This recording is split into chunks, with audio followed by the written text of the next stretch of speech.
अस्सलामुअलैकुम। क्या हाल है दोस्तों? खैरियत से हैं? तबीयत से है? ठीक है। देखो, ये रेगिस्तान के अंदर जानवरों का चारा उगाया जा रहा है। क्या कोई बंदा जो है वो सोच सकता था कुछ सालों पहले, कुछ दिहाइयों पहले, कि रेगिस्तान में फसल बोई जा सकती है? और ये तो यूएई है। और अगर चाइना में चले जाओगे तो रेगिस्तान में तो उन्होंने कोहराम मचा दिया भाई। वो तो रेत के अंदर हल चलाते हैं, उसके अंदर मछलियाँ डालते हैं और बीज डालते हैं, और उसके बाद जो है ना वो उसको पानी वानी देते हैं। देखो पाइप, ये पाइप चल रहे हैं, ये पानी जो है ना इसमें चलता है। तो पानी चलता है, टाइम टू टाइम पानी आता है, पानी ज़ाया नहीं होता। ये देखो पाइप, एक ये पाइप है, एक पूरा पाइप, ऐसे जगह जगह पाइप निकाले हुए हैं। टाइम टू टाइम पानी चलता है। और ये रेगिस्तान के अंदर, रेत के अंदर जो ना इतनी बेहतरीन ये लोग फसल उगा रहे हैं। सब्जियाँ भी उगाते हैं, पहले टमाटर उगाते थे, अभी ये गाय भैंस और बकरियों का चारा उगाया है। और मैं यहाँ रह तो रहा हूँ और एक गांव में रह रहा हूँ, और गांव के अंदर भी नहीं हूँ बल्कि गांव से दूर जो खजूरों के बाग है ना, खजूरों के बाग में रूम बना के दिया मैडम ने, वहाँ रहता हूँ। लेकिन जो लोग फसल उगाते हैं उनके पास मैं पहली बार आया हूँ। आज किसी काम से यहाँ आए हैं और मैं देख रहा हूँ कि मेरा तो दिल खुश हो गया। इतनी ग्रीनरी रेगिस्तान में, इतनी ग्रीनरी देख के किसका दिल खुश नहीं होगा। और इनको जो ना वो पानी कौन सा दिया जाता है, ज़मीन में से जो पानी निकलता है, खारा पानी। 1000 फीट 1200 फीट नीचे पानी है यहाँ पर, और पानी भी खारा है।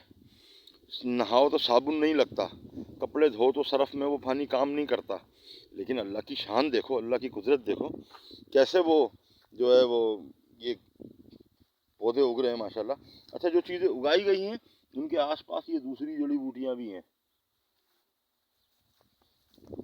तो मैंने जब यहाँ आके नज़ारा देखा तो कमाल का नज़ारा। अच्छा, एक ये है, ये इसको दनेश भाई, इसका क्या नाम है, इसको क्या बोलते हैं? Green grill, grill. अब इसके अंदर भी पौधे उगाए जा रहे हैं, अल्लाह जाने सब्जियां उगाई जा रही हैं, क्या उगाया जा रहा है। इसमें क्या है कि अंदर जो ना धूप ज़्यादा नहीं जाएगी। और अभी तो सर्दियां हैं, धूप की शिद्दत में कमी है। गर्मियों में तो इस टाइम हालत बुरी हो जाती है। अस्सलाम वालेकुम भाई लोग, क्या हाल है? गर्मियों में इस वक्त तो हालत बुरी हो जाती है। इसमें क्या उगाया जा रहा है? बैगन, बैगन की फसल। अच्छा, और ये क्या है दनेश भाई? अच्छा अच्छा, ये साग है, कलमी साग। मैं तो हैरान हो गया, आज मैंने इतनी करीब से पहली बार रेगिस्तान के अंदर फसल उगते हुए देखी है। और मैं तो सोच ही नहीं सकता हूँ कि रेत के अंदर इन्होंने बाहर लेकर आ गए माशाल्लाह।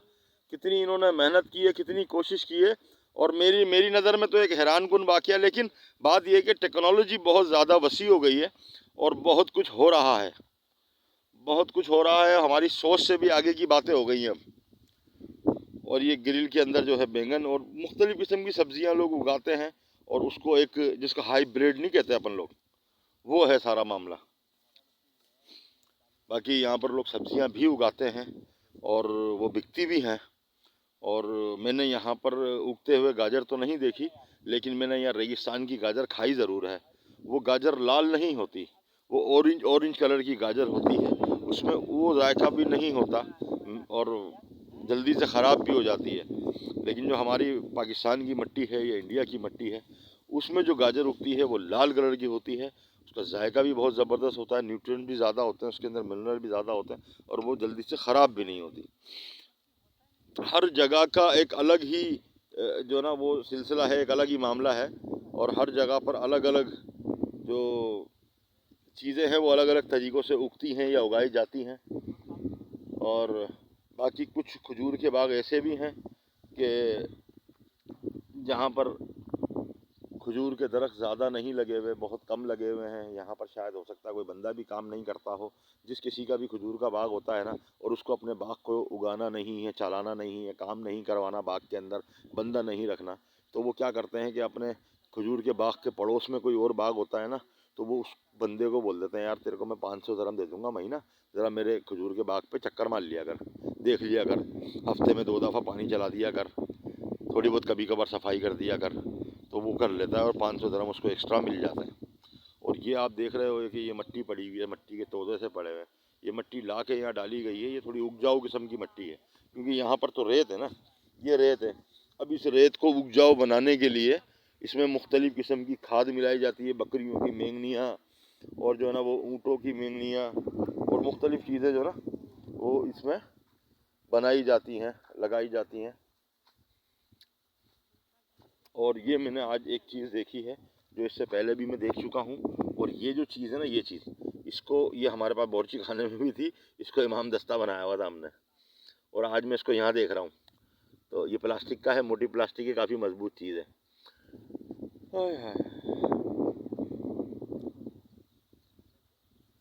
बहुत बहुत बहुत अच्छा लग रहा है मुझे, क्योंकि एक तो सर्दियाँ है ना, धूप में तेज़ ही नहीं है और हवा भी ठंडी और मीठी हवा चल रही है और हल्की हल्की धूप है और धूप में मज़ा आ रहा है खड़े होने में। और ये मैंने एक बहुत खूबसूरत नज़ारा, खूबसूरत मैंने जो ना ये एक वीडियो बनाई है, मेरा ख्याल है आप सब लोगों को पसंद आएगी। ये तो नज़र नहीं आ रहा अंदर से कि क्या है, लेकिन अपनी आंखों से अगर मैं देख रहा हूँ तो मुझे नज़र आ रहा है कि पौधे कुछ उगे हुए हैं अंदर। तो मेरा ख्याल है इतनी मालूमात जो दी है माशाल्लाह यही काफ़ी है। ठीक है, फिर इंशाल्लाह ज़िंदगी रही तो मिलेंगे। और लोग सुबह 6 बजे 5:30 बजे उठ जाते हैं और काम करना शुरू कर देते हैं 11 बजे तक। 11 बजे वो अपने अपने रूम पर चले जाते हैं, खाना वाना पकाते हैं, 12 साढ़े 12 बजे तक खाना पक जाता है। खाना वाना खा के 1 बजे सो जाते हैं, फिर 4 बजे उठते हैं, चाय वाय पी के फिर दोबारा अपने अपने कामों पर चले जाते हैं खेतों में। फिर वो मगरिब के टाइम वापस आते हैं, फिर वो उनकी फिर छुट्टी है, रात को आराम है। लेकिन पानी का मसला है यहाँ पे रेगिस्तान में, जो पानी ज़मीन से निकाला जाता है ना, उसका प्रॉब्लम ये है कि 1000 स्क्वायर फीट नीचे या 1200 स्क्वायर फीट नीचे जाके पानी है। तो स्क्वायर फीट बोल रहा हूँ, सॉरी, 1200 फीट 1000 फीट नीचे पानी है। फिर वो पानी जब आप समर पम्प डालते हो, पानी चलाते हो, किसी किसी जगह पर पानी आधा घंटे तक आता है, उसके बाद पानी नहीं आता, आपको बंद करना पड़ेगा और 2-3 घंटा इंतज़ार करना पड़ेगा। फिर चलाओगे तो फिर आधा घंटा पानी आएगा। किसी जगह पर ऐसा है कि 1 घंटा पानी आएगा, फिर वो पानी आना बंद हो जाएगा, फिर आपको उसको रोकना पड़ेगा, उस पर निगरानी रखनी पड़ेगी। कुछ ऑटोमेटिक सिस्टम लगे हुए हैं, समर पम्प में पानी आ रहा है तो वो चल रहा है, जब पानी आना बंद हो जाएगा ऑटोमेटिक तरीके से पंप बंद हो जाएगा। लेकिन अक्सर जो ना ये जो ऑटोमेटिक सिस्टम है ये ख़राब भी हो जाते हैं। तो मैनुअल जो है ना इसको तरतीब देनी पड़ती है और बंदों को खुद देखना पड़ता है कि यार ये हमारा समर पम्प नहीं जल जाए, कहीं ख़राब ना हो जाए। महंगे बहुत हैं। और यहाँ पर जो ड्रिल होती है, जो पानी के लिए 1000 फीट नीचे गहराई में वो गाड़ी आती है, वो सुराख करती है, नीचे मट्टी है, मट्टी और रेत है, रेत के नीचे दूसरी रेत है, उसके नीचे पत्थर भी आ जाते हैं, बड़े मसले हैं। और 50-50 हज़ार दरहम, 45,000 दरहम, 40,000 दरहम, 55,000 दरहम, इतने इतने पैसे लग जाते हैं सिर्फ बोरिंग करवाने के लिए पानी। और पानी की भी मशीनों के ज़रिए चेक किया जाता है पानी वाकई नीचे है या नहीं है। ऐसा नहीं पानी के लिए सुराख कर दिया, नीचे पानी नहीं है, ये भी मसला है। तो उनको बाकायदा चेक किया जाता है और ये लोग सारा जदीद टेक्नोलॉजी के ज़रिए ही काम करते हैं। और अक्सर तो पानी निकल जाता है, कोई कोई बेचारा बदनसीब होता है कि पानी, मशीन बता रही है कि पानी है, लेकिन जब वो रीड कर दिया 40-50 हज़ार दरम खर्च कर दिए तो बाद में पता चल रहा कि भाई आधा घंटा पानी आएगा, उसके बाद 3 घंटा बंद करना पड़ेगा, फिर आधा घंटा पानी आएगा। बाज़ जगहों पर ये भी होता है, नसीब की मिट्टी है भाई, क्या कह सकते हैं। ठीक है भाई लोग, सब लोगों का अस्सलाम वालेकुम। और ये मैंने आप लोगों के लिए वीडियो बना दी है।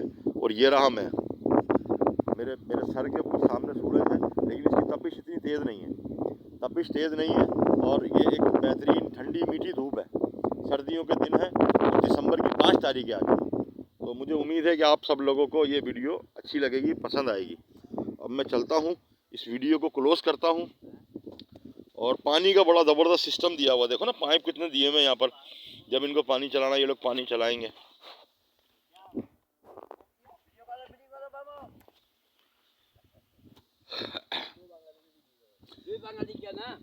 अस्सलाम वालेकुम। आप लोग यहाँ पर माशाल्लाह ये खेतों में काम करते हैं, तो मैं इस बात पर हैरान हो रहा हूँ कि रेगिस्तान के अंदर आपने बाहर लेकर आ गए हैं। ये कैसे होता है? इसमें कौन कौन सी मकसद खादें डालनी पड़ती हैं? मट्टी का ये वो रेत एक ही जैसी है, मट्टी भी चेंज करनी पड़ती है? मिट्टी भी देना मांगते हैं, मट्टी भी देना मांगते हैं। फिर इसमें लगाएगा गन्ना का नमूना, इसका पता। अच्छा अच्छा अच्छा। और खाद वगैरह भी डालनी पड़ती है? दिन में 3 टाइम या 2 टाइम पानी देना पड़ता है? 2 टाइम। ऊँट खाता है। अच्छा अच्छा, बकरी और ऊँट खाता है इसको। ठीक है दोस्तों, मेरा ख्याल है कि मैंने आपको काफ़ी हद तक मालूमात दे दी हैं।